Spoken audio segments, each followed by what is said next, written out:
Evening from London. The FTSE All-Share got off to a positive start today, recouping some of Monday's losses. The biggest gains came from house builders, following Nationwide's recent report showing house prices in the UK jumped by 13.4% this month compared to a year ago. This is the highest level of increase since 2004. The news lifted Taylor Wimpey by 1.87%, Persimmon by 1.7%, and Barratt Developments gained 1.48% at early trading. The average price of a UK home currently stands at £245,432. Hong Kong is to ban all British travellers after putting the UK back on its extremely high-risk coronavirus list.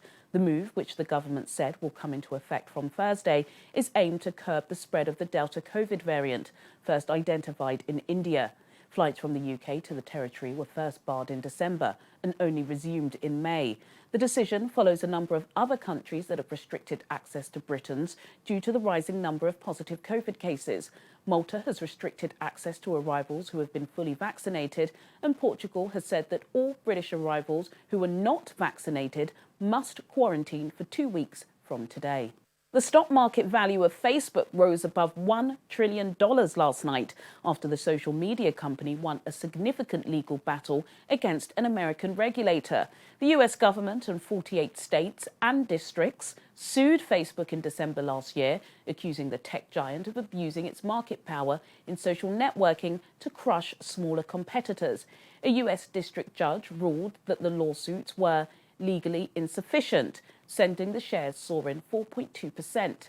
Facebook has now become one of 5 big American tech giants to pass the $1 trillion milestone.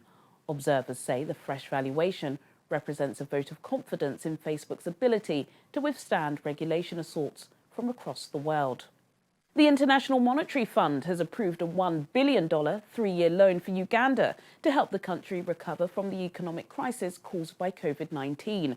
The new aid comes on top of an emergency loan of nearly $500 million received last year. The extended credit facility arrangement will enable an immediate disbursement of $258 million for budget support. According to a statement released by the Washington-based crisis lender, the pandemic upended years of progress in reducing poverty in Uganda, and the government will use the funds to work on debt reduction and investments in infrastructure. Those are your main stories from London at close of business.